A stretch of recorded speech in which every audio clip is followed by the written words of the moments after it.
নমস্কার, good morning সকলকে। আশা করি সকলেই ভীষণ ভালো আছেন, আমিও ভীষণ ভালো আছি। তো আজ আবার চলে এসেছি আমার একটা মর্নিং ডেলি ভ্লগ নিয়ে।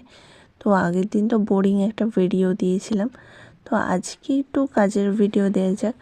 মানে যেদিন হয়তো আমার তাড়াহুড়া থাকে কোনো কারণবশত, সেদিন আমি যা করি। তো আজকে সকালবেলায় ঘুম থেকে উঠে দেখি যে মা ঘুম থেকে ওঠেনি। আর তাছাড়াও জানতাম মার আজকে একটু বেরানোর আছে, সারাদিন মা বাড়িতে থাকবে না, আমাকে সমস্ত সব কাজ করতে হবে। যার জন্য সকালে উঠে মাকে যখন দেখলাম ঘুম থেকে ওঠেনি, তখন নিজে বাসি কাজগুলো আস্তে আস্তে সারতে লাগলাম।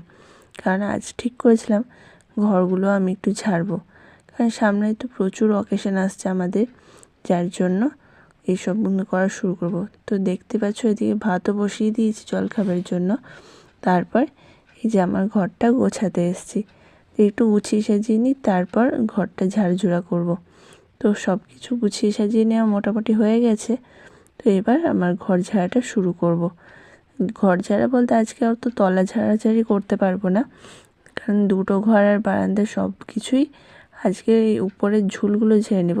তারপর তলা পরিষ্কার আরও একদিন করে নেব, কারণ রান্নাবান্না সব কিছুই করতে হবে, নাহলে সময়ের মধ্যে কিচ্ছু করতে পারবো না।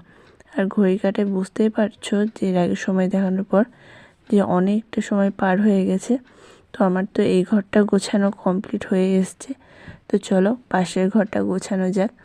আর কাজের দিনে না মনে হয় যে সময়গুলো একদম দৌড়ায়। আমার তো যখন মনে হয় মানে যেদিন আমি বসে থাকি সেদিন টাইমগুলো পাস হয়ই না, আর যেদিনকে এরকম কাজ করতে লাগবো সেদিন দেখি একদম ঘড়ি দৌড়াই, সেদিন আর সময় পারি না। তো ওই ঘরটা তো আমার পরিষ্কার করা হয়ে গেছে। এবার এই ঘরে এসে দেখছি যে মা ঘুম থেকে উঠে তো সে চলে গেছে সকাল সকালই, কিন্তু এখনও বিছানাটা করা আছে। মানে মা ধরো বিছানাটা আজকে তুলেনি, তো আমি ভাবলাম যে বিছানাটা তুলে একবারেই ঝেড়ে নিই। তো বিছানা কাঁথাগুলো আজ রোদে দিয়ে চলে এলাম, কারণ সবসময় তো রোদে দেওয়া হয় না, আর এখন তো রোদ বেরাচ্ছে। তো তোমাদের ওখানে কি রোদের দর্শন পেয়েছো?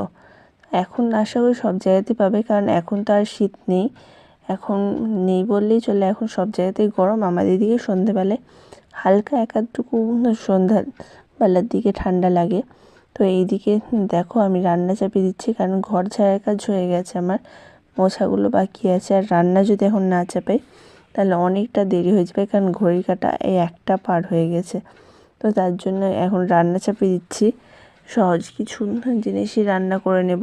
দেখা যাক, সকালে তো ভাত হয়ে গেছে, তো যার জন্য শর্টকাট এখন বসিয়ে দেব আলু ভাজা।